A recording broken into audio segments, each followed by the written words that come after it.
See those beds here. Traditionally, what we would have done when I started farming organic, traditionally what we did was we split the beds, and into the beds we put raw manure, put a form of raw manure, and then we covered the beds over with soil, and into that soil then we grew our crops. And in a polytunnel situation, what we still do is that we grow 4, 5, or 6 crops per year per bed. That's how you make money. And so all in a good sync, in a good rotation, all that kind of stuff, respect to the soil, all that. But what we were actually doing in that circumstances was that we had a living compost heap, the most perfect living compost heap, and basically we were growing on top of the compost heap in simple language, So that was our system. But as you can imagine, that was incredibly labor intensive. You had to manually split the beds and then put in your raw manure and grow your crops. So, and sometimes I still advocate that system for people where they arrive at soil in a polytunnel, particularly in a polytunnel, they arrive at soil in a polytunnel, and the soil is absolutely trashed. It's absolutely, it has no life in it, it has nothing in it, such as this soil here, and it's growing perennial weeds. I still advocate that system because what they're doing, there's no leaching whatsoever, there's no leaching of nutrients, there's no evaporation of nutrients, because the manure is not exposed to the elements. And what they're doing is they're growing in a living compost heap. So it can actually be a way of kind of fast-forwarding, building biology, building fertility. But it's hugely labour-intensive. But then I came along and thought, and a good few people said to me, this isn't sustainable, this system, that we've got to get away from this system of doing that. And then I came down along with compost, and what I began to see was that the more I fine-tuned the compost and the more quality compost I grew, that I managed to manufacture, as I said yesterday, the less of it I needed to use. And I wouldn't have believed this 20 years ago or 15 years ago. I wouldn't have believed this concept that it's an inoculant. I couldn't kind of get my head around that. And I was going around farms and I was going different places and I was trying to say, show me the NPK. I was kind of obsessed with NPK, and show me that. And just through experimentation and trial and error, I began to realize, yes, it is an inoculant game we're at. And I have to stress that these beds now in the polytunnel are getting, so traditionally what we used 30 wheelbarrows of the fresh manure per bed per annum. That was our traditional thing about 30 years ago. And then we came down in recent years, we came down to 15 wheelbarrows of compost per bed. That's where we came back to. And then as I improved my compost making, basically we're at the stage now where we're putting on 2 wheelbarrows of compost per annum per bed.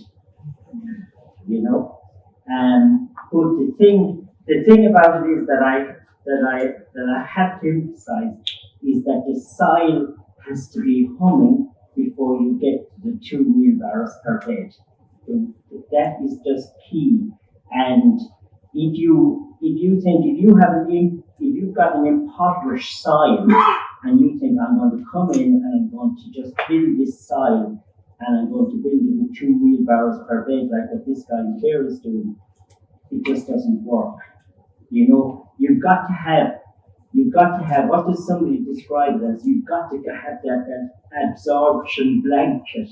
You have to have that organic matter content, you've got to have the biology humming, you've got to have your pH humming before the small dosage works. And until you reach that cushion, that blanket, it won't happen, So to come, and then, as I said yesterday, the beauty about putting on good compost in this system is that it doesn't grow weeds. That's the beauty. And no hand breathing. Okay, we're going every 7 to 10 days before the crop fills in, but no hand weeding and no weed growth like I showed yesterday. That's down to biology. It's down to compost. Okay. So then the thing is, and it is incredible the difference between putting compost onto bare ground and putting compost onto a living green crop. Now, if you look at Christine's work and all those people, they'll tell you that all the time. So basically, if you can put compost onto a living green crop, it absorbs the nutrients, it absorbs the biology. You have no loss. You have something to utilize it. And also, if you can put compost onto a living green crop, onto a cover crop, what happens is it turns this flywheel. So basically, exactly what she was describing, once you get it onto a living green crop, and it begins for the exudates to begin to release into the soil. So it's key to this story that the compost is going onto a living green crop, not onto bare ground. And the interesting thing about putting it onto a living green crop is that what the living green crop has to do is and this goes for grassland farmers as well, and for grassland farmers and other farmers. And what it's got to do, the compost, is it has got to grow. What the living green crop has to do is it has to grow up through the compost that you put on. If the living green crop grows up around the compost, you are creating an anaerobic conditions in your soil. And I'll give you an example of that, and you'll see this quite clearly. Any grassland farmer, and particularly people that have red clover, get some poorly finished compost that won't spread well, and get a side delivery muck spreader, and fire it out onto a paddock in big dirty lumps where it lands in big splodges, okay? And observe what happens. What happens is that the red clover, the various clovers will die underneath the wet dung, and in that place will come a dog. Just do that by hand, do it by wheelbarrow, and observe what happens. And then in the same paddock, come along and get some nice compost and come along and shake on a small amount of it, a tiny amount of it, with a dung fork. Break it up nicely, just infiltrate it, don't mix it into the soil, just scatter it and see what happens with the red clover. The red clover will grow up and around it. The red clover will grow up through it. It's a very simple principle, and it is phenomenal the difference if you can apply the compost to a living green crop as opposed to the bare earth. So even in a polytunnel situation, now I work outdoors as well, but in a polytunnel situation, what I try to do is I try to grow. We're actually kind of 60% empty in the summer in our polytunnels because we want to keep the ground for the winter. Now what we do is we grow cover crops during the summer inside the polytunnel. So I might have a cover crop there of buckwheat, or I might have a cover crop of Basilia, and it's only this height. It's only just this height. And when it's at a really, what I like to say, a nice exudation phase, when it's at this stage, we'll come along with our 2 wheelbarrows of compost, we'll spread it on it, and then it grows up through it, and boom, that will do the business. And my conversation all the time with people, and my conversation with myself all the time is, I look at the soil and I say, has that soil got enough to carry a crop, and has it still got reserves in the bank? And I have this thing where I say, okay, what is the soil? What number is it? And I look at the soil and I say, okay, that soil now is about 9, is about 7. Let's say it's about 7, and then it's got a living green crop. I put on my compost and I tweak it up to 9.5 in my imaginary scale. Okay, it's at 9.5. It's ready to grow crops. It won't grow any weeds, and it's going to perform. And then I come along, I grow my crop 9.5, and then by growing the crop, I might pull a couple of pints out of it. But what I wanted to do is I wanted to come back. It might come back to 9, but I still want 9 in the bank. Does that make sense? I don't want to go back to 0 each time. Because if you go back to 0 every time, you want a good food and you have weeds. So you must keep it in the bank, and you must constantly be building on that bank. That's a key part of this whole story, is that you're all the time maintaining the bank. And here I have soil that's depleted, and I've just got scotch grass and all other perennial weeds. This soil here is gone back to maybe about 0.5, in my scale, in regards to fertility and biology. So that's a key part of it. Okay, so then the thing is that with the compost heaps, making compost, how do I do this? How do I hold that and do that at the same time? Can I eliminate with this? Yes, right, we try this. Okay, so the thing about it is that, so here's the simple principle. So the simple principle is that you've got ingredients.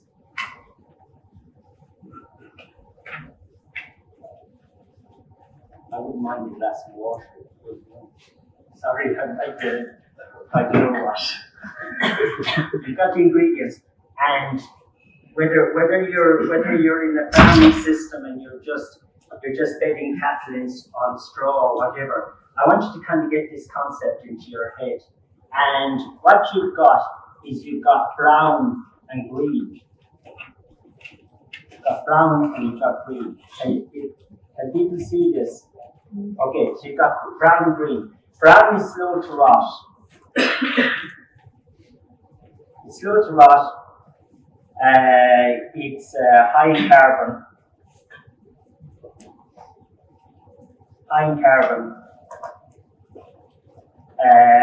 It has a key part to play in the fungal activity that will happen in the compost heap and in the soil subsequently. It's a fungal player, let's say, for want of a better word. Okay?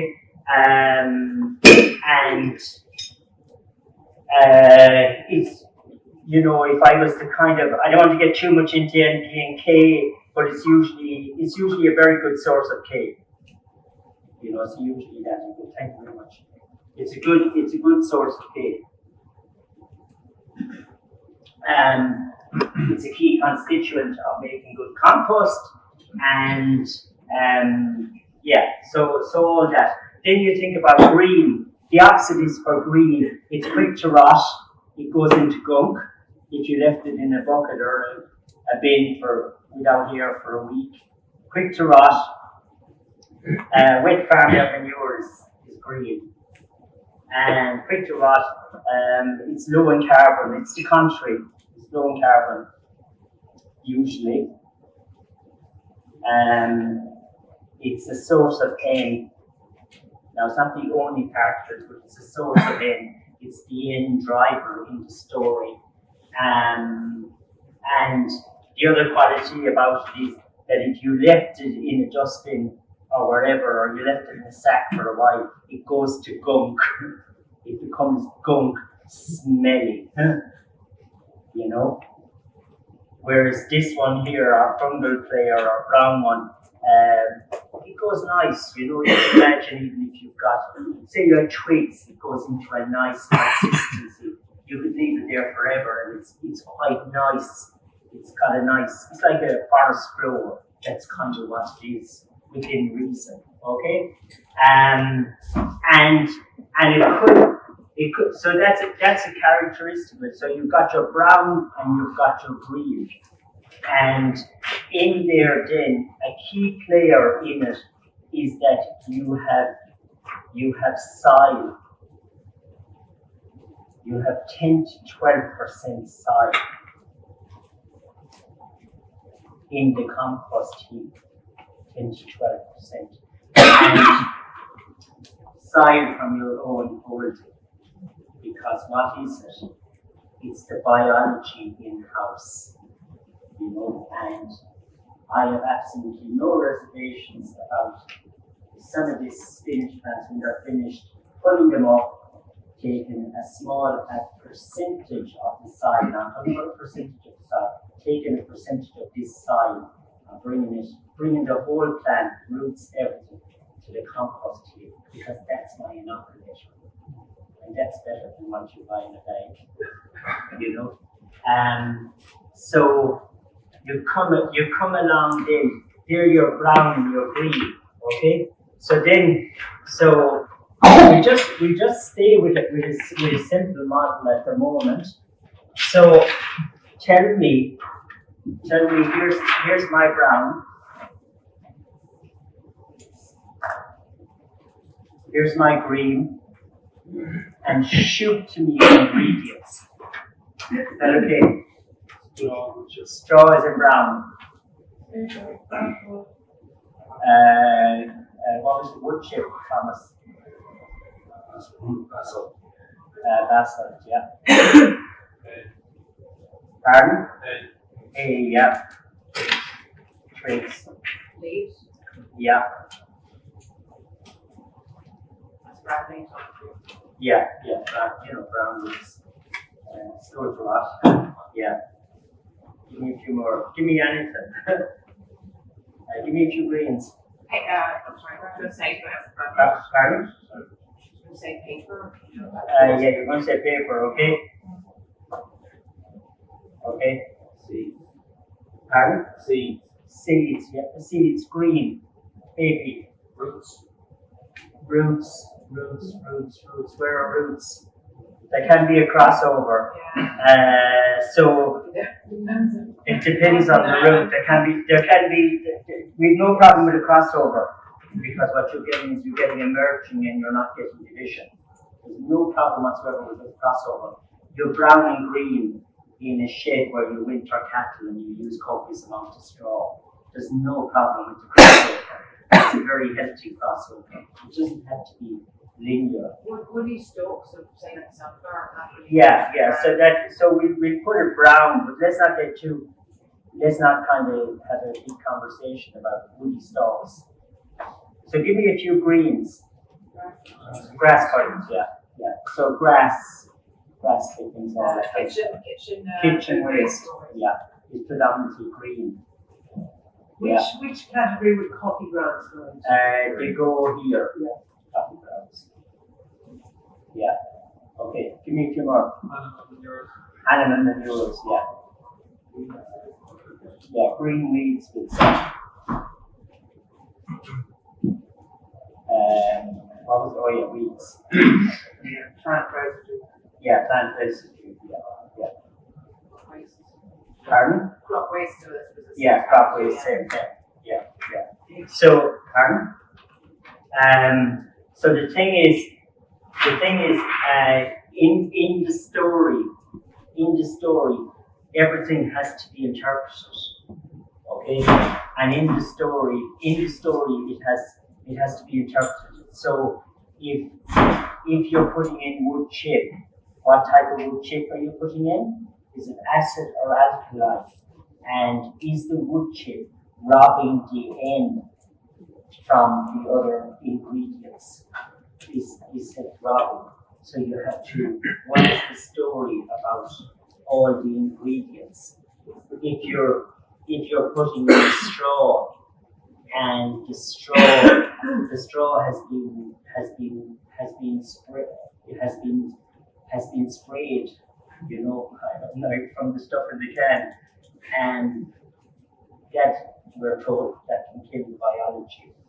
So everything has to be analysed within reason. what the animal has been fed. Like if the animal has had wormers, we got donkey sanctuary manure in and it didn't shift at all. Yeah. It just sat there because Yeah. the wormers were active against Were active, yeah. So I'm not going to say good or bad, but I am, but I'm going to say it has to be analysed. Okay? So in the case of, and like this can bulk up now. You know, this can, and you can, I know people that are making thousands of tons of compost. So this thing can bulk up. We're not just talking about a hobby situation here. And I know people that are importing a lot of paper, and the paper contains glue. The compost won't work in simple language. No, not newspapers, no problem. But compost won't work. The glossy paper, if it's bleached, it won't work.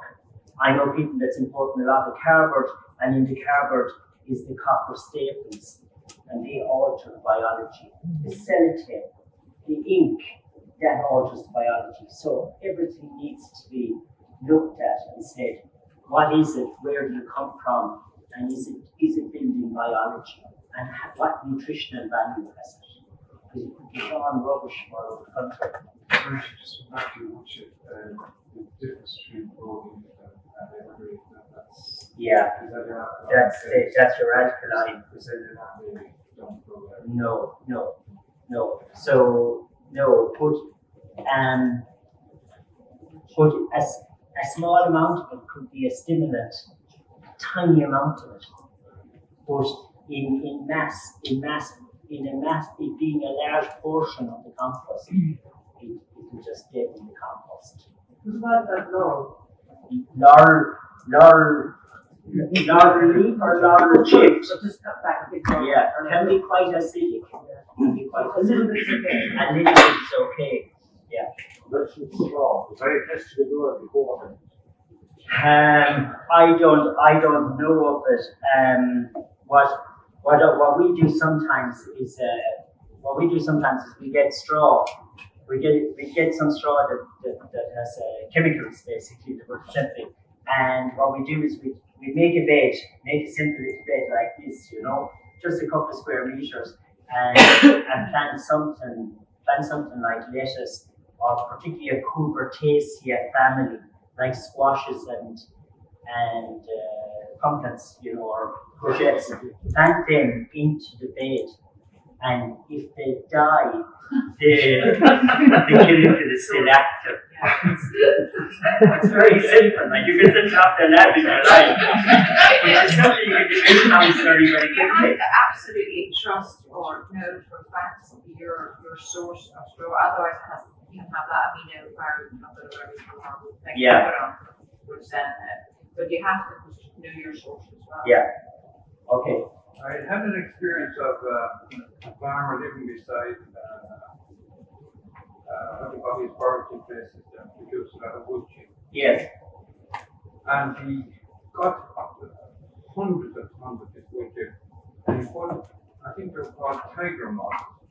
Yeah. And they broke down and you left with like the earthworm goes to the soil, and he spread that on his land. And it was very good production. Yes. Yes. I've got literally hundreds of tons Yeah. of material. Yeah. Casting that you have any experience with that? Yes, I've used experience. So I'll just go quickly because I know I need to move on. Look up being told first.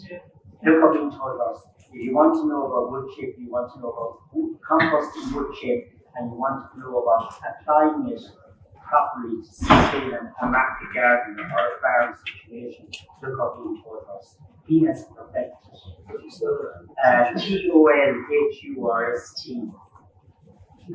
Sorry, Jim, on that point. TOLHURST. Okay, I totally agree with you, but I'm not going to get dragged off now. Is that okay? Against this tiger moth that I'm talking. Okay, I don't know. Language.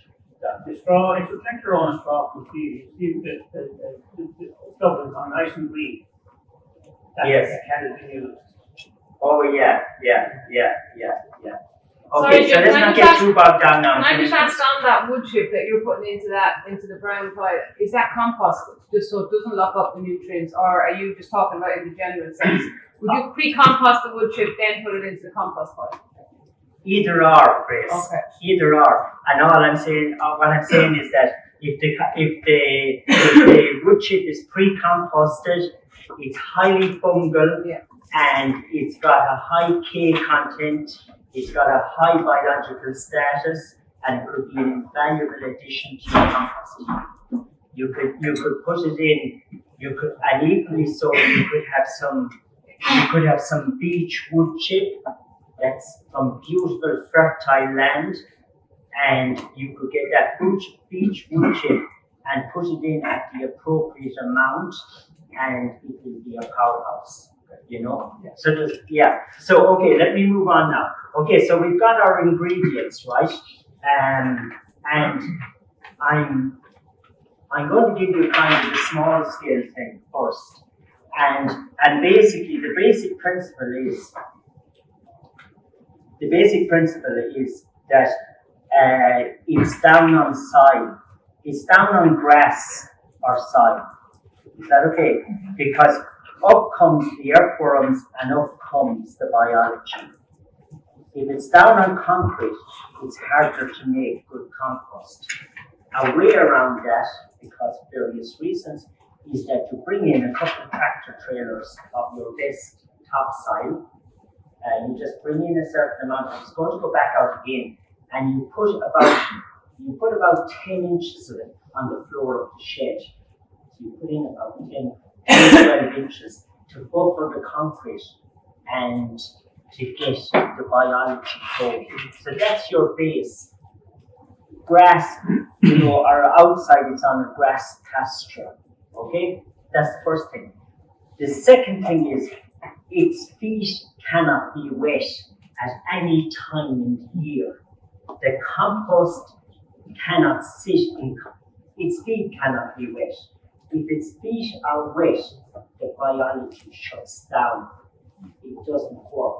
If its feet are wet, some of the end will go out into the groundwater. Its feet cannot be wet. It's a key ingredient to it, okay? Then you come along, you start with your grass, your soil. If I'm in a domestic situation, if I'm in this kind of market garden situation, 10 inches of straw.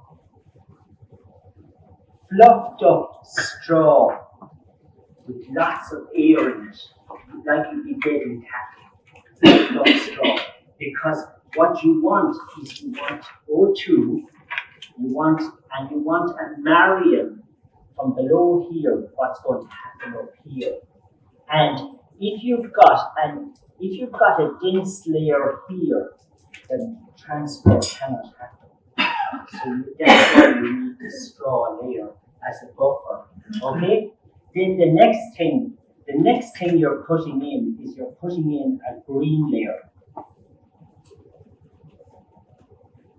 And after the green, you put in a brown. And you go the whole way up along. You have an overall picture as to what is this a cubic meter, or is it 20 cubic meters, or what it is. And you have an overall picture of what the cubic meter will be of your final finished. What the cubic meter will be when you initially make your cake. Do you know what I mean? And you assess that cubic meterage that you're going to have, and you put in 10% soil. And the 10% soil goes in like you'd be sprinkling flour on an apple tart when you'd be making an apple tart. It goes in frequently and in minute quantities. So I've kind of moved on to making it with a loader now, and much to my delight. And so what I have did is I've got this trailer load of soil, and I know, okay, I put in a couple of grabs. I put in a couple of grabs of my ingredient, and then I can put on my bucket on on the tractor, and then I can put in a bucket of soil. That's my system on a bigger scale. Okay, so it's imperative that it's put in like flour on an apple tart. Okay, and you go green, brown the whole way up. You finish off with brown. It's essential to finish off with brown, because if you finish off with green, the end will go into the atmosphere. It's a pollutant. You've got to finish with brown, you've got to cap it. A hash makes such a difference. It is unbelievable. Everybody should have a hash. A hash like that. Pardon? Grow something on top. You can, but you've got to get your eyes open about growing something on top. Okay? I'm not sure if this is what you mean now, but I've seen a situation where somebody said, okay, what I'm going to do is I'm going to grow green manure on top of it to protect it, which is a very good idea. Okay? And what they do is they let the green manure go to seed. And lots of evidence everywhere that the fertility is going into the seed head or going into the atmosphere. Lots of evidence that phosphorus, a percentage of phosphorus, is going into the atmosphere. Just in cover with brown layer of straw. So cover with a brown layer of straw. I have nothing. I have absolutely nothing against you cover with a brown layer of straw and you grow a crop of pumpkins on top of it. The pumpkin is a great worker. You know. So you come along, you've got your hat. The interesting thing about a hat is that see the way my hat is.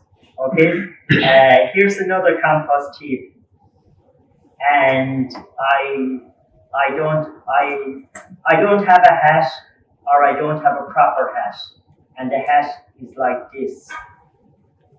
It'll invert. It will go back into itself and become anaerobic. You must finish with a hat and with a proud hat, because what happens if you finish with a proud hat is it decreases as it decomposes, and it keeps its perfect shape. And that's the key ingredient to having sufficient oxygen in the heat. Well, plastic, they'll bring it. Okay, so let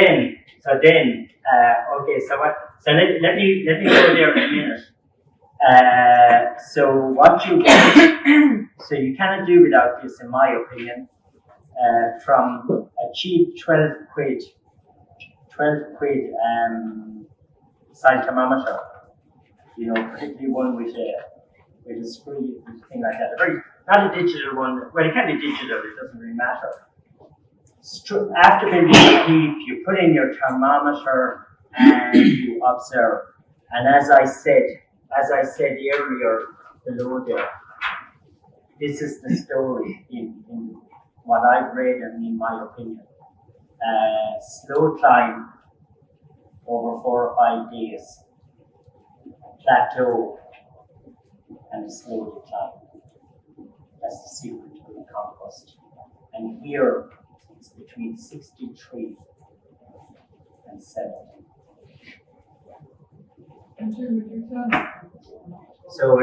So I know I'm sort of saying whatever, but I'll give you advantages and disadvantages to both. So slow climb, 63, 70, back down again. A very difficult thing to achieve. Is that when you stack it? That's when you stack it. So you have no control over it afterwards on the temperature. You've done it when you stacked it.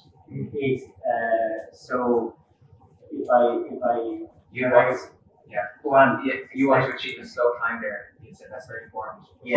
That's the way you do that is in your stacking and have control it afterwards, you know, by observing it.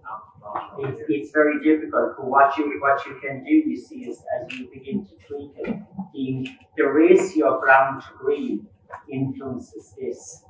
if you're inaccurate with your brown to green, you won't get this. That's one thing.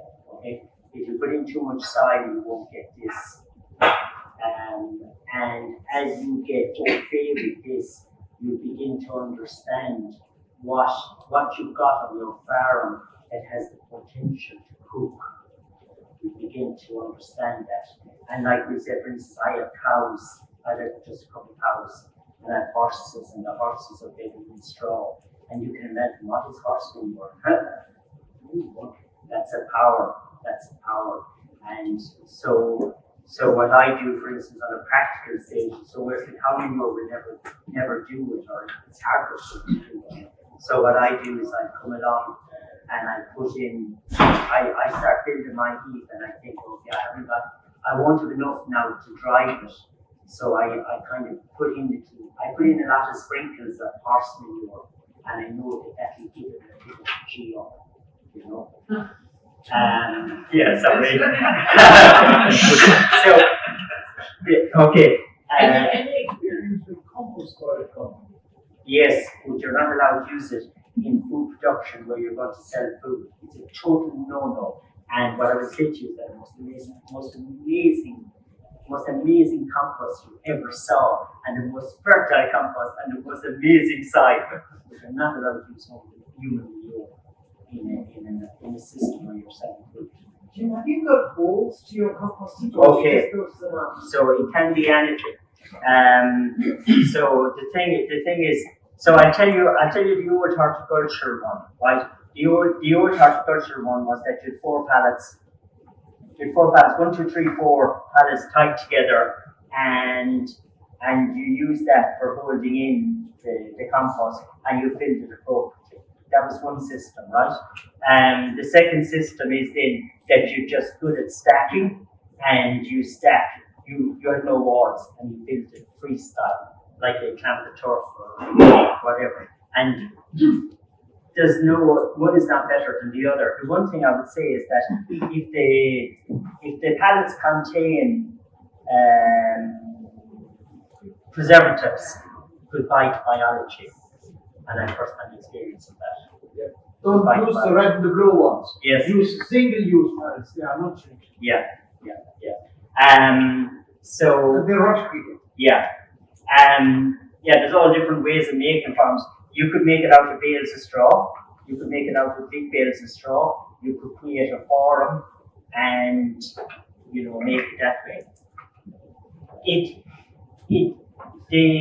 The recommended windrow, if you make a long row, the recommended windrow is that you're 4 foot wide and you're 8 foot high. That's the recommended windrow. That you big, it's running the length of the room here. It's 4 foot wide, it's 8 foot high. But my question is, pardon? Well, you see them in New Zealand and all that, they're going half a mile. 8 foot high. So the thing about it is, I don't care what height you make it to. Just tell me, are the ingredients right? And is it achieving this? And that's appropriate. The height you go is appropriate to the ingredients and the mixing method you have. Our problem is that we have a very large area. This is on a we have a large area, and what's going on is not going on a consistent way like that. It's going on when we get it. Yeah. So that we're not capping it. So essentially, I think what we're doing is we are losing because it's either letting methane up or it's letting nitrogen up. Yeah. So would your advice be to stack it, and then isn't it just doing the same thing while it's being stacked, waiting to make compost? Okay. So the thing is, it's a good question. So the thing is, if you take this stuff off, if you take green off anywhere, the day to utilize it for composting is the day you take it off. Because you leave it lying around and it goes gunky, you're losing biology, you're losing fertility. So a simple answer to that, and this needs to be disciplined. So you have an end game in mind, and you say this is what my windrow is going to look like, and you say, okay, how many wheelbarrows of stuff are arriving, and you say I'm going to do 1 meter square, and I'm going to, with the ingredients that arrive, I'm going to stack it appropriately, and I'm going to finish it. Now it might take a week to finish it. That doesn't matter. What matters is that you're stacking appropriately, and then when you have your finished thing, which within reason that would all want to happen within a week or a fortnight in the growing season. And then the important thing then is that this does the temperature deal. And that's a very applicable to a horticultural setup. Does that make sense? Yeah. So, whereas the brown can sit around forever almost because it's not going anywhere, until you activate it, basically. Obviously, oh yeah. Okay, so the best compost we ever made in my history of making compost, the best compost we ever made was in 2018. That's the best compost we ever made. And the best compost we made in 2018 was in a shed, in a concrete shed. And I went through that procedure, putting down the 10 or 12 inches aside. And what happened was the temperature at 6 o'clock in the evening, we all had experience of it in 2008. The temperature at 6 o'clock in the evening was 29 degrees centigrade in the shed. The ambient temperature was 29 degrees centigrade.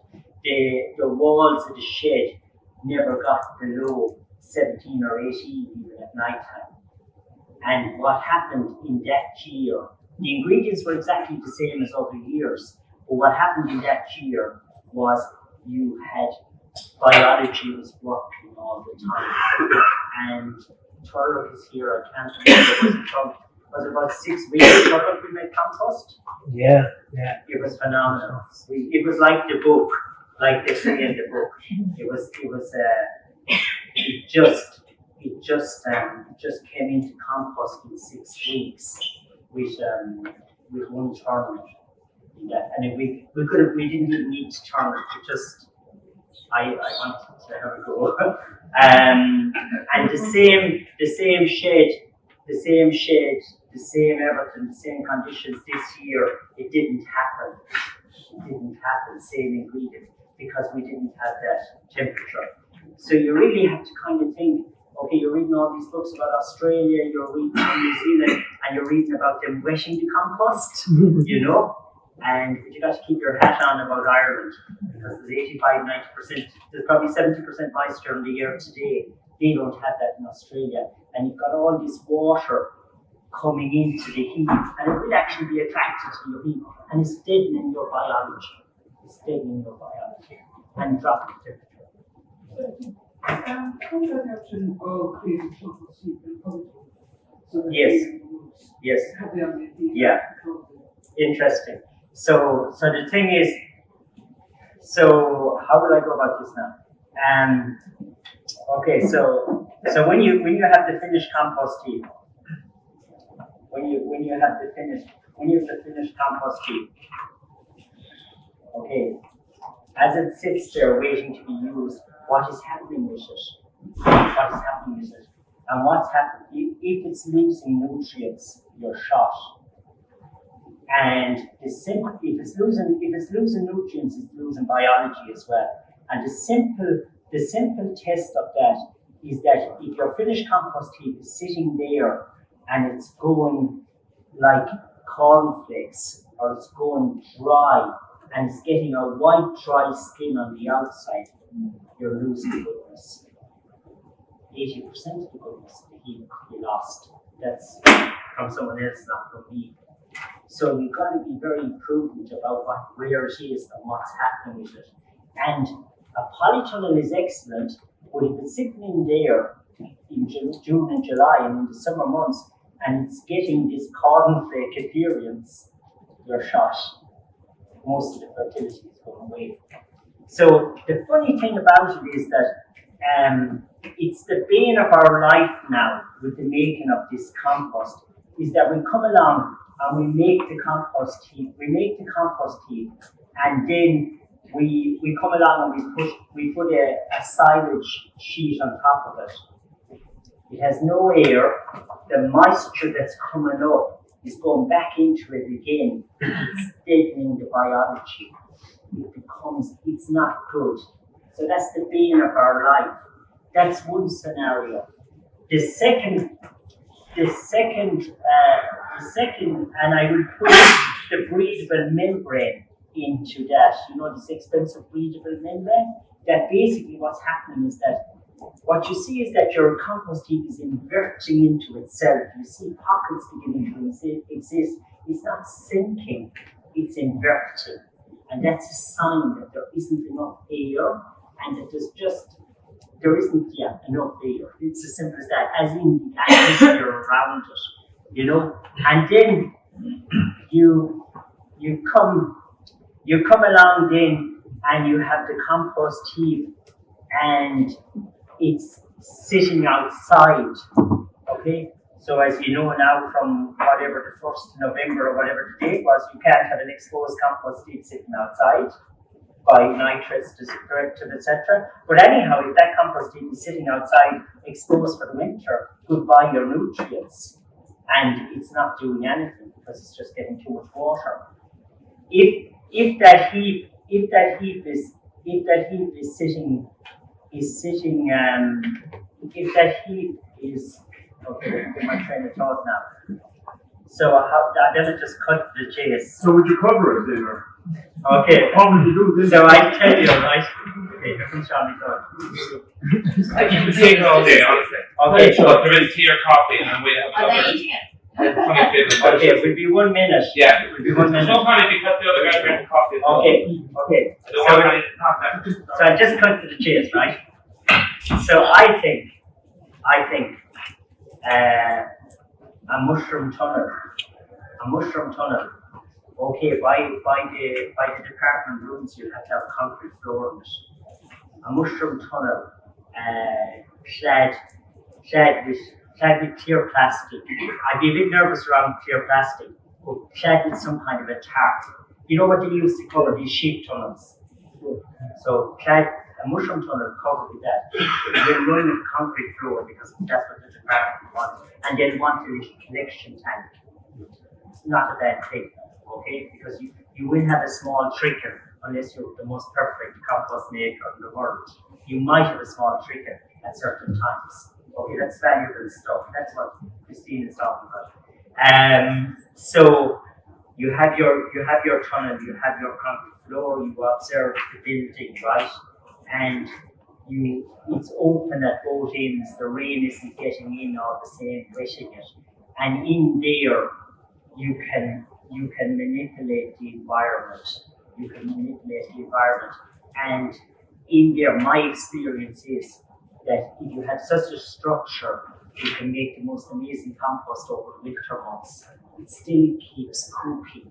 You still have enough temperature, you know. And then if you come along and you get a really hot summer, unpredictably like we got, and you have something like that Austrian breathable membrane, and you put that over the heap inside the tunnel, it will calm the whole thing down and it will stop this evaporation of nutrients.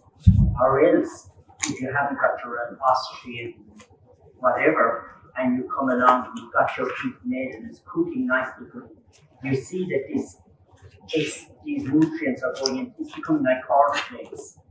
You envisage that will happen because it's too hot.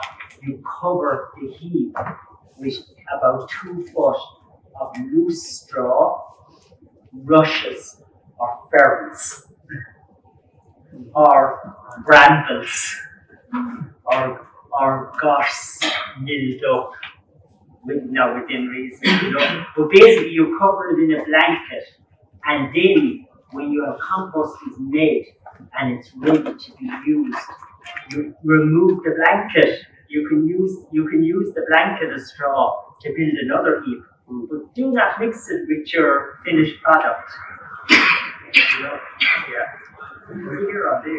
Sorry, can I ask quickly, are you putting the biodynamic preps in there? Yes. Thank you, Grace.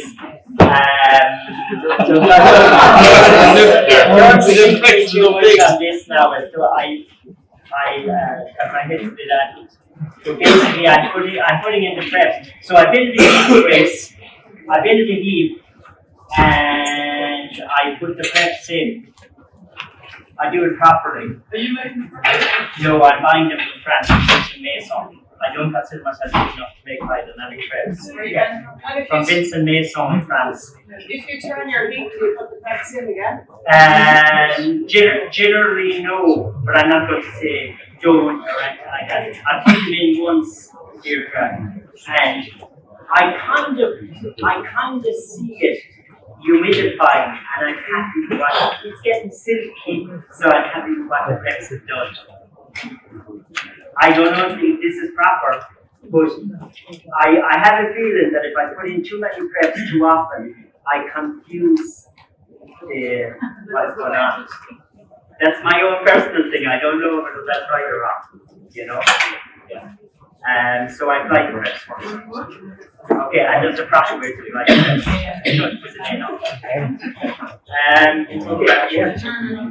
The turn or not to turn. There's advantages and disadvantages to both. So if you turn aggressively with a front end loader, or with a compost turner, you burn off a lot of the nutrients and you get into biology. If you want compost faster, simple language, turn. If you're prepared to do a slow, in an Irish situation, if you're prepared to do a slow burner, and if you take a year, a static pipe, take a year, you'll have an amazing product. So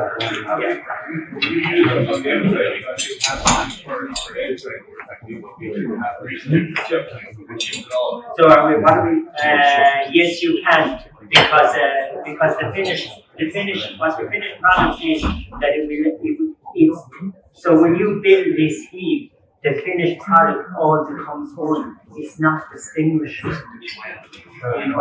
because of time, and maybe because of turning.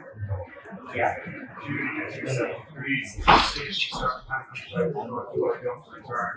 Yeah. So 4 or 5 days. So I tell you a very simple thing. Come out in the morning, first thing when it's all calm, and see that huge smoke on up on it. Get your load up. And use a bit of salt to manage.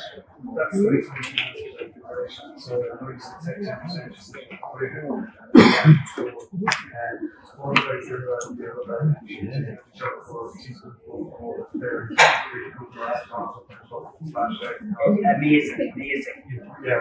Yeah. And you know what? Sorry, there. What I can say is that what's an amazing inoculator? A bit of compost that did really well and that's really performing, and take it from that heap and put it into this heap. You're moving by action. Yeah. Yes. Yeah.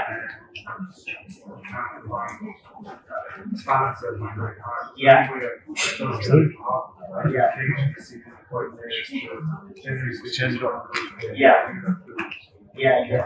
You do have. Yeah. 80% of the nitrogen is going into Yeah, it's phenomenal. So if you include your soil, I am, but that's not quite. You won't do it with the mushroom compost. The mushroom compost is a brown and green mixed together. It's predominantly green. When you think it's chicken, there's chicken manure in there, whatever. Okay, it's brown green. You need to up the soil, can it. There's nothing wrong with the soil. Put in more soil, not put in more food. And can it. Observe that that's not it's if you increase it way over 10%.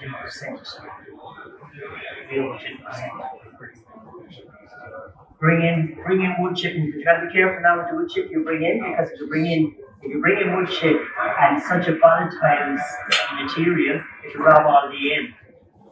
to break down the wood chip. Initially, if it's not, if you compost it off, and then. Oh yeah, if you composted it off and it was like earth, you're humming.